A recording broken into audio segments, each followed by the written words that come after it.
Good evening दोस्तों।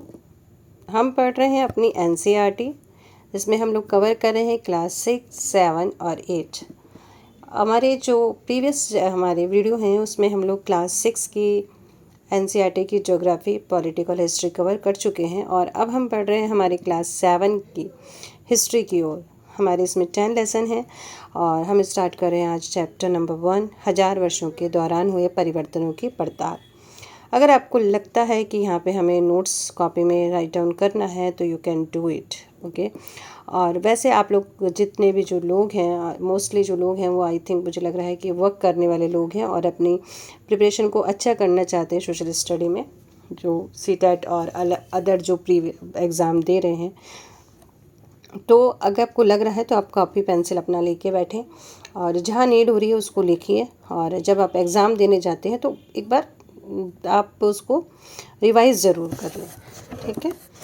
और pedagogy वगैरह के लिए आप दूसरे वीडियोज़ हैं उसको देख सकते हैं।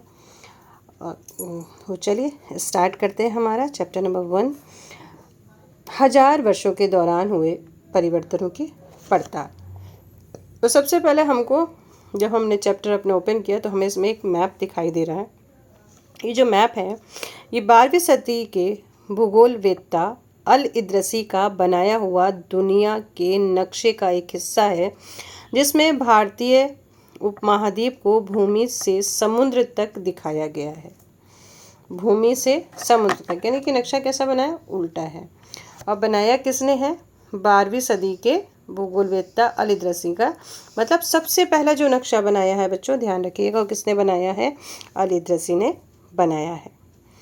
मानचित्र 2 पे नज़र डालते हैं हम लोग। ये देखते हैं हमारा मानचित्र 2, ठीक है। ये मानचित्र क्या है, ये 18वीं सदी के आरंभ में ग्लीलाम द लिस्ले के एटलस नूवो के अनुसार है। एटलस कौन होते हैं, जब वो छोटी छोटी एक बुक होती है जिसमें मैप होते हैं, उसी को एटलस कहते हैं। चलिए अब स्टार्ट करते हैं हम लोग अपना चैप्टर। मानचित्र 1 व 2 पे नज़र डालिए। आपने डाल ली है नज़र। मानचित्र 1 अरब भूगोलवेत्ता अल इद्रसी ने 1154 में बनाया था। यहाँ जो नक्शा दिया है उसके अनुसार बनाए गए दुनिया के बड़े मानचित्र का एक हिस्सा है, ठीक है। एक हिस्सा बताया, पूरा हमको दुनिया नहीं बताई गई इसमें। और भारतीय उपमहाद्वीप को दर्शाता है। जो हमें ये भारतीय महाद्वीप दिखाई दे रहा है, कैसे दिखाई दे रहा है, यहाँ से ये श्रीलंका है, ठीक है। तो इस समय दिखाई दे रहा है कि ये भारतीय उपमहाद्वीप है। दोनों नक्शे एक ही इलाके के हैं मगर उनमें काफ़ी अंतर है। तो मानचित्र 2 किसने बनाया, फ्रांसीसी मानचित्रकार ने 1720 में। पहला कब बना, 1154 में। दूसरा बना 1720 में। अल इद्रसी के नक्शे में दक्षिण भारत उस जगह पे जहाँ आज हम उत्तर भारत ढूंढेंगे, यानी कि जस्ट अपोजिट है, ठीक है। और श्रीलंका का द्वीप ऊपर की तरफ है। जगहों के नाम अरबी में दिए गए हैं और उनमें कुछ जाने पहचाने नाम भी है, जैसे कि उत्तर प्रदेश का कन्नौज। मानचित्र 2 पहले मानचित्र के बनने के लगभग 600 वर्ष बाद बना, यानी कि जब पहला बना उसके 600 ईयर के बाद में सेकंड बना। इस कालावधि में उपमहाद्वीप के बारे में सूचनाएं काफ़ी बदल गई। डेफिनेटली बदल ही जाती है, परिवर्तन चलता ही रहता है। इस कालावधि यह नक्शा हमें ज़्यादा परिचित लगेगा। उसमें विशेषकर तटीय इलाकों को बारीकी ब्योरे से दिखाया गया है। ये यहाँ पे ये अच्छे से दिखाया गया है और बहुत ही उसमें एकदम बारीक बारीक सा कुछ लिखा गया है। उसमें विशेषकर तटीय इलाकों के बारीक ब्योरे को देखकर आश्चर्य होता है। यूरोप के नाविक तथा व्यापारी अपनी समुद्र यात्रा के लिए इस नक्शे का इस्तेमाल किया करते थे। यूरोप के नाविक तथा व्यापारी समुद्र यात्रा इस नक्शे का इस्तेमाल किया करते थे। इतनी ही महत्वपूर्ण एक और बात यह है कि दूसरे युग तक मानचित्र अंकन का विज्ञान भी बहुत बदल गया था, यानी कि मानचित्र बनाने का जो टेक्निक थी उसमें भी चेंज हो गया था। इतिहासकार अब बीते युगों के दस्तावेजों, नक्शों और लेखों का अध्ययन करते हैं, तो उनके लिए सूचनाओं के संदर्भों का, उनकी भिन्न भिन्न ऐतिहासिक पृष्ठभूमियों का ध्यान रखना जरूरी है। अब आ रहा है हमारी नई और पुरानी शब्दावलियाँ, ठीक है। जो शब्दावलियाँ हुए वो भी चेंज होती रहती हैं। अगर समय के साथ साथ सूचनाओं के संदर्भ बदलते हैं तो भाषा और अर्थों के साथ क्या होता है वो भी चेंज हो जाते हैं। ऐतिहासिक अभिलेख कई तरह की भाषाओं में मिलते हैं और ये भाषाएं भी समय के साथ साथ बहुत बदली है। उदाहरण के लिए मध्य युग की फ़ारसी आधुनिक युग की फ़ारसी से भिन्न है। यह भिन्नता सिर्फ व्याकरण और शब्द भंडार में ही नहीं आई, समय के साथ शब्दों के अर्थ भी बदल गए हैं। उदाहरण के लिए हिंदुस्तान शब्द को ही लीजिए। आज हम इसे आधुनिक राष्ट्रीय राज्य भारत के अर्थ में लेते हैं। 13वीं सदी में जब फ़ारसी के इतिहासकार मिनाज ए सिराज ने हिंदुस्तान शब्द का प्रयोग किया था तो उसका आशय क्या था? पंजाब, हरियाणा और गंगा यमुना और उसके बीच के स्थित इलाके। ठीक है, यानी कि हिंदुस्तान में कौन आ रहे थे? पंजाब, हरियाणा और गंगा यमुना और उसके जो बीच के इलाके हैं वो आ रहे थे। उसने इस शब्द का राजनीतिक अर्थ में उन इलाकों के लिए इस्तेमाल किया जो दिल्ली के सुल्तान के अधिकार में आते थे। दिल्ली कहाँ पे? नॉर्थ में है। ठीक है, दिल्ली कहाँ है? नॉर्थ में है, यानी उत्तर में है। तो इसलिए उसने उस जगह का बस उतने ही इलाके को उसने हिंदुस्तान नाम दिया था। सल्तनत के प्रसार के साथ साथ इस शब्द के अंतर्गत आने वाले क्षेत्र बढ़ते गए, लेकिन देखिए, यहाँ से देखिए, लेकिन हिंदुस्तान शब्द में दक्षिण भारत का समावेश कभी नहीं हुआ। इसके विपरीत 16वीं शताब्दी के आरंभ में बाबर ने हिंदुस्तान शब्द का प्रयोग इस उपमहाद्वीप के भूगोल, पशु पक्षियों और यहाँ के निवासियों की संस्कृति का वर्णन करने के लिए किया। ठीक है, बाबर ने कब किया इसका उपयोग? 16वीं शताब्दी में। यह प्रयोग 14वीं सदी के अमीर खुसरो द्वारा प्रयुक्त, यानी कि 14वीं सदी में अमीर खुसरो ने हिंद के लिए कुछ समानता जो हिंद का यूज़ किया था उसी से इन्होंने हिंदुस्तान बना दिया बाबर जी ने। मगर जहाँ भारत को एक भौगोलिक तथा सांस्कृतिक सत्व के रूप में पहचाना जा रहा था, वहाँ हिंदुस्तान शब्द से वे राजनीतिक और राष्ट्रीय अर्थ से नहीं जोड़ रहे थे जिसे हम आज जोड़ते हैं। तो क्या है, किसी भी शब्द का प्रयोग करने में इतिहासकारों को बहुत सावधान रहना चाहिए क्योंकि अतीत में उन शब्दों के अर्थ कुछ अलग ही थे।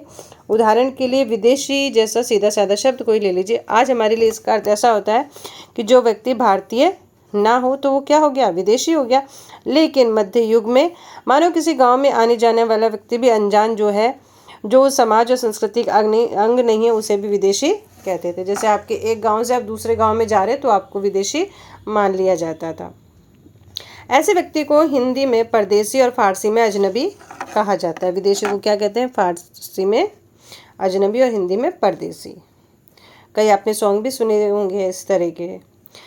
इसलिए किसी नगरवासियों के लिए वनवासी विदेशी होता था, किंतु एक ही गांव में रहने वाले दो किसान अलग अलग धार्मिक या जाति परंपराओं से जुड़े होने के बाद भी एक दूसरे के लिए विदेशी नहीं होते थे। अब है इतिहासकार और उनके स्रोत, यानी कि वो कौन कौन से रिसोर्सेज हैं। इतिहासकार किस युग का अध्ययन करते हैं और उनकी खोज की प्रकृति क्या है, इसे देखते हुए वे अलग अलग तरह के स्रोत का सहारा लेते हैं। ठीक है, उनको अलग अलग रिसोर्सों का हेल्प लेनी पड़ती है, सपोर्ट लेना पड़ता है। उदाहरण के लिए पिछले साल आपने गुप्त वंश के शासकों और हर्षचंद्र के बारे में पढ़ा था। यह हमने क्लास 6 में पढ़ा था इसको। इस पुस्तक में हम मोटे तौर पे 700 से 1700 ईस्वी तक लगभग 1000 वर्षों के बारे में पढ़ेंगे इस बुक में, मतलब कि हमारी जो हिस्ट्री की बुक है क्लास 7 की, उसमें इस काल के अध्ययन के लिए इतिहासकार जिन स्रोतों का प्रयोग करते हैं उनमें आपको बहुत सी बातें कुछ ऐसी मिलेगी जो पिछले युग से वैसी ही चली आ रही हैं। इतिहासकार इस काल के बारे में सूचना इकट्ठी करने के लिए अभी भी सिक्कों, शिलालेखों, स्थापत्य यानी कि भवन निर्माण तथा लिखित सामग्री पर निर्भर करते हैं। करना ही पड़ता है, उसी से सारी चीज़ें क्लियर होती है क्योंकि उसमें रिटर्न लिखा है। ठीक है, पर कुछ बातें काफ़ी भिन्न हैं। इस युग में प्रमाणिक लिखित सामग्री की संख्या विविध आश्चर्यजनक रूप से बढ़ गई है। इसके आगे इतिहासकार सूचनाओं के दूसरे प्रकार स्रोतों का इस्तेमाल धीरे धीरे कम होता जा रहा है।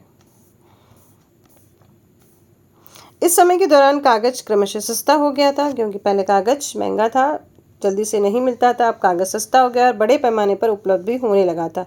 लोग धर्म ग्रंथ, शासकों के वृत्तांत, संतों के लेखन तथा उपदेश, अर्जियां, अदालतों के दस्तावेज, हिसाब तथा करों के खाते आदि लिखने में इसका प्रयोग करने लगे थे। किसका प्रयोग करने लगे थे? कागज का प्रयोग करने लगे थे। धनी व्यक्ति, शासक, जन, मठ, मंदिर पांडुलिपियों को एकत्रित करते थे और इन पांडुलिपियों को पुस्तकालयों तथा अभिलेखागारों में रखा जाता था। इन पांडुलिपियों दस्तावेजों से इतिहासकार ने बहुत सारी विस्तृत जानकारी मिलती है, मगर साथ ही इनका उपयोग कठिन है। आई थिंक कुछ ऐसी चीज़ें होंगी जो समझ में नहीं आ रही होगी। तो अभिलेखागार क्या होता है बच्चों? ऐसा स्थान जहाँ दस्तावेजों और पांडुलिपियों को संग्रहित किया जाता है, उसे अभिलेखागार कहते हैं। ये हम लोगों ने पहले भी पढ़ लिया था। अभी कह रहे उन दिनों छापे खाने तो थे नहीं, इसलिए लिपिक या नकल नवीस यानी कि नकल करने वाला हाथ से ही पांडुलिपियों की प्रतिलिपि मतलब कॉपी, ठीक है, कॉपी बनाते थे। अगर आपने कभी किसी मित्र की गृह कार्य की नकल उतारी है तो आप डेफिनेटली ये जानते होंगे कि ये काम आसान नहीं है। कभी कभी आपकी जो फ्रेंड है उसकी जो राइटिंग है वो आपको समझ में नहीं आती और मजबूर होकर आपको अंदाज़ा लगाना पड़ता है कि हाँ ये चीज़ ऐसे लिखा हुआ होगा, ठीक है। तो उसमें से क्या होता है, कुछ चीज़ें अलग सी हो जाती हैं। तो ऐसा ही पांडुलिपियों के साथ भी हुआ था। अब चित्र ये एक है, इसमें कॉपी की जा रही है पांडुलिपि की, पर इसमें एक चीज़ है डिफरेंट सी, जिसके अंदर पिक्चर्स दिए हुए हैं। और पिक्चर्स देखिए, जैसे ये आपकी बुक है इसमें भी पिक्चर दिया है, तो इससे देख के कुछ आपके माइंड में चीज़ें क्लियर हो रही है कि हाँ ये जो पर्सन है ये क्या कर रहा है। तो इसलिए पांडुलिपियों में भी कुछ पिक्चर्स बना दिए जाते थे। तो पहले इसको रीड करते हैं, समझते हैं। यह एक लघु चित्र की प्रतिकृति है जिसमें एक लिपिक किसी पांडुलिपि की नकल कर रहा है। इस चित्र का आकार सिर्फ 10.5 सेंटीमीटर से 1 सेंटीमीटर है। इस छोटे से आकार के कारण इसे लघु चित्र या मिनीचर कहा जाता है, ठीक है। कभी कभी इन लघु चित्रों का प्रयोग लेख में आई पांडुलिपियों की स्पष्टता प्रदान करने के लिए किया जाता था और ये इतने सुंदर होते थे कि आगे चलकर संग्रहकर्ता अक्सर इन चित्रों को पांडुलिपियों से अलग करके बेचने लगे थे। तो बेचना नहीं चाहिए लेकिन बेचने। अब ये देखिए, ये लैंग्वेज कौन कौन सी है? ये हमारी फ़ारसी लैंग्वेज है और नस्तलिक लिपि है। और ये पहले इसको देख लीजिए, आपको समझ में नहीं आएगी, जिसको समझ में आती है वो नहीं समझ में आती है। चित्र 2 देख लें। लिखावट की विभिन्न प्रकार की शैलियों के कारण फ़ारसी और अरबी पढ़ने में कठिनाई होती थी। एक फ़ारसी में और एक अरबी में है, ठीक है। नस्तलिक लिपि, ये बाईं ओर से वर्ण में जोड़कर लिखे व धारा प्रवाह रूप से लिखे जाते थे। फारसी अरबी के जानकारों के लिए इस लिपि को पढ़ना आसान था। शिकस्त लिपि, ये दाईं ओर से लिखी जाती थी, जो सघन, संक्षिप्त और कठिन थी, ठीक है। चलिए इतना। अब ये इसमें कुछ खास है नहीं। अब हम यहाँ से पढ़ते हैं कई बार लेखक, ठीक है। कई बार लेखक स्वयं भी समय समय पर अपने मूल वृत्तांत में संशोधन करते रहते थे, यानी कि राइटर है वो खुद भी अमेंडेशन करते रहते थे। 14वीं शताब्दी के इतिहासकार जियाउद्दीन बर्नी ने अपनी वृत्तांत पहली बार 1356 में और दूसरी बार इसके 2 वर्ष बाद लिखा था। दोनों में अंतर है, लेकिन 1971 तक इतिहासकारों को पहली बार वाले वृत्तांत की जानकारी ही नहीं थी, तो उन्होंने सेकंड से ही जो भी उनको नॉलेज मिला उन्होंने लिख लिया। यह पुस्तकालयों के विशाल संग्रह में कहीं दबा पड़ा था। अब है हमारे नए सामाजिक और राजनीतिक समूह, ठीक है। सन 700 से 1750 के बीच 1000 वर्षों का अध्ययन इतिहासकारों के आगे बड़ी भारी चुनौती रखता है, मुख्य रूप से इसलिए कि इस पूरे काल में बड़े पैमाने पर और अनेक तरह के परिवर्तन हुए। परिवर्तन हमारे संसार का नियम है और परिवर्तन होते ही रहते हैं। इस काल में अलग अलग समय पर नई प्रौद्योगिकी के दर्शन होते हैं, जैसे सिंचाई में रेहट का यूज़, कताई में चरखे का, युद्ध में आग्नेयास्त्रों का यानी बारूद वाले हथियारों का इस्तेमाल। इस उपमहाद्वीप में कई तरह के खान पान भी आया, आलू, मक्का, मिर्च, चाय और कॉफ़ी, ठीक है। इस युग में लोगों की गतिशीलता, एक स्थान से दूसरे स्थान पर आना जाना भी बढ़ गया। अक्सर अवसर की तलाश में लोगों के झुंड दूर की यात्राएं करते थे, यानी ग्रुप में वो ट्रैवल करते थे। इस उपमहाद्वीप में अपार संपदा और अपना भाग्य गढ़ने के लिए अपार संभावनाएं मौजूद थी। इस काल में जिन समुदायों का महत्व बढ़ा उनमें एक समुदाय था राजपूत। राजपूत का अर्थ है राजपुत्र यानी कि राजा का पुत्र। 8वीं से 14वीं सदी के बीच यह नाम आमतौर पर योद्धाओं के समूह के लिए प्रयुक्त होता था। देखिए, राजपूत जो शब्द है पहले किसके लिए यूज़ होता था? योद्धाओं के उस समूह के लिए प्रयुक्त होता था जो क्षत्रिय होने का दावा करते हैं। राजपूत शब्द के अंतर्गत केवल राजा और सामंत वर्ग ही नहीं बल्कि वे सेनापति और सैनिक भी आते हैं जो पूरे उपमहाद्वीप में अलग अलग शासकों की सेनाओं में सेवारत थे। ठीक है, अब इसमें क्या होता है देखिए, कवि और चारण क्या करते हैं? राजपूतों की आचार संहिता प्रबल पराक्रम और स्वामी भक्ति का गुणगान करते हैं। ये जो कवि और चारण होते हैं ना, इनका क्या काम था? इन लोगों की प्रेस करना, इन लोगों के लिए कविताएं बनाना और उनको गाना। इस युग में राजनीतिक दृष्टि से महत्व हासिल करने के अवसरों के लाभ जो थे मराठा, सिख, जाट, अहोम और कायस्थ। कायस्थ कौन थे? मुख्यतः लिपिकों और मुंशियों का कार्य करने वाली जाति। कायस्थ कौन होते हैं? लिपिकों और मुंशियों का कार्य करने वाली जाति। आदि समूह ने भी उठाया। ठीक है, ये सारे के सारे इनको भी पॉलिटिकल बेनिफिट मिले। कैसे मिले? देखिए, इस पूरे काल के दौरान क्रमशः जंगलों की कटाई हो रही थी। खेती का इलाका बढ़ता जा रहा था। कुछ क्षेत्रों में यह परिवर्तन अन्य क्षेत्रों की अपेक्षा अधिक तेजी से और पूरे तौर पर हुआ। पर्यावास में परिवर्तन के कारण कई वनवासियों को मजबूर होकर अपना स्थान छोड़ना पड़ा, क्योंकि आदिवासी वनवासी कहाँ रहते थे? जंगल में रहते थे और जंगलों की कटाई हो रही थी। जब जंगलों की कटाई हो रही थी तो इनको बेचारों को जाते कहाँ, तो अपना स्थान इनको छोड़ना पड़ा। कुछ और वनवासी जमीन की जुताई करने लगे और कुछ कृषक बन गए। ठीक है, जो नहीं जाना चाहते थे उन्होंने जमीन की जुताई करना शुरू कर दिया और वो किसान बन गए। किसान के नए समूह क्षेत्रीय बाजार, मुखियाओं, पुजारियों, मठों और मंदिरों से प्रभावित होने लगे। ठीक है, यानी कि उनकी जो संस्कृति थी किसकी? देखिए, जो ये आदिवासी थे, ठीक है, ये वनवासी हो गए। ठीक है, अब इनके लाइफ पर इन लोगों का इफेक्ट पड़ रहा है। समूह का, क्षेत्रीय बाजार का, मुखियाओं का, पुजारियों का, मठों का, मंदिरों से प्रभावित हो रहे हैं। सारे इफेक्ट इनकी लाइफ में पड़ रहे हैं। वे बड़े और जटिल समाजों के अंग बन गए। उन्हें कर चुकाने पड़ते थे और स्थानीय मालिक वर्ग की बेकार करनी पड़ती थी। बेकार मतलब बिना पैसे उनको काम करना पड़ता था। परिणाम स्वरूप किसान के बीच आर्थिक और सामाजिक अंतर उभरने लगे। ठीक है, कुछ के पास ज़्यादा उपजाऊ जमीन थी, कुछ लोग मवेशी भी पालते थे, कुछ लोग खेती में से खाली समय में दस्तकारी आदि का काम भी कर लेते थे। जैसे समाज में अंतर बढ़ने लगे, लोग जातियों और उपजातियों में जाने लगे। अब वो क्या हो, जातियाँ डिवाइड होने लगी।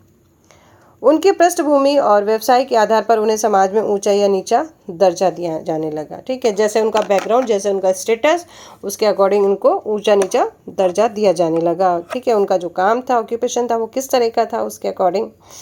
ये दर्जे स्थायी नहीं थे। स्थायी इसलिए नहीं थे क्योंकि कभी कोई ऊपर हो जाता था तो कभी कोई नीचे हो जाता था, इसलिए इसको स्थायी नहीं कहा गया। किसी जाति विशेष के सदस्यों के हाथों में कितनी सत्ता, प्रभाव और संसाधनों का नियंत्रण है, इसके आधार पर ही उसके दर्जे बदलते रहते थे। एक ही जाति का किसी क्षेत्र में कोई दर्जा हो सकता है तो अन्य किसी क्षेत्र में कोई और। अपने सदस्यों के व्यवहार पर नियंत्रण के लिए जातियां स्वयं अपने अपने नियम बनाती थी। इन नियमों का पालन जाति के बड़े बुजुर्गों की एक सभा करवाती थी। कुछ इलाकों में जाति पंचायत कहा जाता था, लेकिन जातियों को अपने निवास के गांव के रिवाजों का पालन भी करना पड़ता था। इसके अलावा कई गांवों पर मुखियाओं का शासन होता था। मिलाकर वे किसी राज्य की एक छोटी इकाई पर निर्भर होती थी। अब आ गए हमारे क्षेत्र और राज्य। चोल ये हम लोग लेसन 2 में पढ़ेंगे, तुगलक हम लेसन 3 में पढ़ेंगे, मुगल हम लेसन 4 में पढ़ेंगे। ये सारे इन सब के बारे में हम डीपली पढ़ेंगे। दिल्ली के सुल्तान गयासुद्दीन बलबन 1266 से लेकर 1287 तक की प्रशंसा में एक संस्कृत प्रशस्ति मतलब प्रशंसा करना। उदाहरण के लिए अध्याय 2 में देख लेंगे उसको। एक विशाल साम्राज्य का शासक बताया गया है जो पूर्व में बंगाल गौड़ से लेकर पश्चिम में अफगानिस्तान के गजनी गज्जन तक फैला हुआ था और इसमें संपूर्ण दक्षिण भारत द्रविड़ भी आ जाता है। गौड़, आंध्र, केरल, कर्नाटक, महाराष्ट्र, गुजरात आदि भिन्न भिन्न क्षेत्रों के लोग उसकी सेनाओं के आगे पलायन कर जाते थे, यानी कि डरते थे, युद्ध नहीं करते थे। इतिहासकार विजय अभियान के इन दावों को अतिशयोक्तिपूर्ण मानते हैं। साथ ही वे समझने की कोशिश में लगे हैं कि शासक लोग इस उपमहाद्वीप के भिन्न भिन्न भागों में अपने अधिकार का उल्लेख क्यों करते रहते थे। सन 1700 से 1700 तक कई वर्षों तक अपने अपने भौगोलिक आयाम तय हो चुके थे और उनकी अपनी भाषा, संस्कृति, विशेषताएं स्पष्ट हो चुकी थी। ये हम लेसन 9 में पढ़ेंगे। ये क्षेत्र विशेष शासक राजवंशों से भी जुड़ गए थे। इन राज्यों के बीच काफ़ी टकराहटें होती रहती थी। कभी कभी चोल, खिलजी, तुगलक, मुगल जैसे राजवंश अनेक क्षेत्रों में फैला एक विशाल साम्राज्य भी खड़ा कर लेते थे। सभी साम्राज्य समान रूप से स्थिर या विफल नहीं हो पाते थे। इसको हम लोग लेसन 2 और 3 और 4 में रीड करेंगे। और अब ये हमारा नियर अबाउट चैप्टर इधर फिनिश हो रहा है। इसमें ज़्यादा कुछ है नहीं। पुराने और नए धर्म में इसमें भी थोड़ा बहुत ही है और क्योंकि डीपली हम लोग न्यू चैप्टर में पढ़ेंगे, फिर भी जल्दी से इसको रीड कर लेते हैं। इतिहास के जिन हजार वर्षों की पड़ताल हम कर रहे हैं, इनके दौरान धार्मिक परंपराओं में कई बड़े परिवर्तन आए। दैविक तत्वों में लोगों की आस्था कभी कभी बिल्कुल ही व्यक्तिगत स्तर पर होती थी, मगर आमतौर पर इस आस्था का स्वरूप सामूहिक होता था। किसी दैविक तत्व में सामूहिक आस्था यानी धर्म प्राय स्थानीय समुदायों के सामाजिक और आर्थिक संगठन से संबंधित होती थी। जैसे जैसे इन समूहों का सामाजिक संसार बदलता गया, वैसे ही वैसे आस्थाओं में परिवर्तन होता गया। यानी कि आप अगर हैं तो इंडिविजुअली आप अपने जो भी हैं उन देवी तत्व में विश्वास करिए, और कभी कभी जैसे मंदिर वगैरह है तो उसमें हम लोग ग्रुप में पाठ पूजा वगैरह करते हैं। आज हम जिसे हिंदू धर्म कहते हैं उसमें भी इस युग में महत्वपूर्ण बदलाव है। इन परिवर्तनों में कुछ थे नए देवी देवताओं की पूजा, राजाओं द्वारा मंदिर का निर्माण, समाज में पुरोहितों के रूप में ब्राह्मणों का बढ़ता महत्व और बढ़ती सत्ता, संस्कृत ग्रंथों के ज्ञान के कारण समाज में ब्राह्मणों का बड़ा आदर होता था, इनके संरक्षक थे। नए नए शासक जो स्वयं प्रतिष्ठा की चाह में थे, ठीक है, जो ब्राह्मण थे वो राजाओं के द्वारा उनको संरक्षक दिया जाता था। इन संरक्षकों का समर्थन होने के कारण समाज में इनका दबदबा और भी बढ़ गया कि इनका ब्राह्मणों का। इस युग में एक महत्वपूर्ण परिवर्तन भक्ति की अवधारणा के रूप में आया, जिसमें ईश्वर की कल्पना एक ऐसे प्रेममय इष्ट देवी देवताओं के रूप में की गई जिस तक पुजारियों के विशद कर्मकांड के बिना ही भक्त स्वयं ही पहुंच जाता था। ठीक है, ये हम लोग अभी इसको आगे पढ़ेंगे चैप्टर 8 में। ये वही युग था जिसमें इस उपमहाद्वीप में नए नए धर्मों का भी आगमन हुआ। कुरान शरीफ का संदेश भारत में पहल 7वीं सदी के व्यापारिक और प्रवासियों के जरिए पहुंचा। इसको भी हम लोग नेक्स्ट चैप्टर में पढ़ेंगे। मुसलमान कुरान शरीफ को अपना धर्म ग्रंथ मानते हैं, केवल एक ईश्वर की सत्ता में विश्वास करते हैं, जिसका प्रेम, करुणा, उदारता में आस्था रखने वाले हर व्यक्ति को गले लगाता है, चाहे उस व्यक्ति की सामाजिक पृष्ठभूमि कुछ भी रही हो। हिंदू धर्म की भांति ही इस्लाम धर्म के अनुयायी भी अपने धर्म की अलग अलग तरह से व्याख्या करते हैं। मुसलमानों में कुछ शिया थे जो पैगंबर साहब के दामाद अली को मुसलमान तथा विधि सम्मत नेता मानते थे, और कुछ सुन्नी थे। यानी जो मुस्लिम धर्म भी है वो 2 भागों में डिवाइड हो चुका था, शिया और सुन्नी। जो खलीफाओं के प्रभुत्व को स्वीकार करते थे वो सुन्नी थे। इस्लाम धर्म के आरंभिक के दौर में धर्म का नेतृत्व करने वाले खलीफा कहलाते थे। इस्लामी न्याय सिद्धांत विशेषकर भारत में हनीफी और शफी ऐसे सिद्धांत थे कि विभिन्न परंपराओं में कई महत्वपूर्ण अंतर है। जैसे ही धर्म सिद्धांत का रहस्यवादी विचारों को लेकर विभिन्नताएं सामने देखने को मिलती हैं।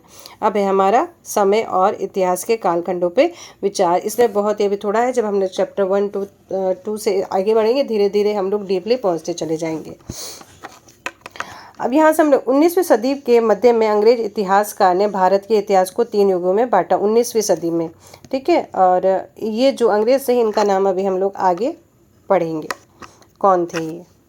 तो इन्होंने भारत के इतिहास को हिंदू, मुस्लिम और ब्रिटिश में डिवाइड किया। यह विभाजन इस विचार पर आधारित था कि शासकों का धर्म ही एकमात्र महत्वपूर्ण ऐतिहासिक परिवर्तन होता है और अर्थव्यवस्था, समाज और संस्कृति में और कोई भी महत्वपूर्ण बदलाव नहीं आता। इस दृष्टिकोण से उपमहाद्वीप की अपार विविधता की उपेक्षा हो जाती थी। ठीक, अब इसमें यहाँ पे कुछ खास है नहीं पढ़ने का, तो ये हमारा हो गया चैप्टर 1 कंप्लीट। जो था उसको हम लोगों ने अंडरलाइन कर लिया है। अब हमारा जो चैप्टर 2 है वो नए राजा और उनके राज्य स्टार्ट करेंगे हम लोग। कल देखते हैं उसको, कल भी कोशिश रहेगी कि 2 चैप्टर हम लोग कंप्लीट कर लें और फिर मिलते हैं। तब तक के लिए good night, take care, bye bye.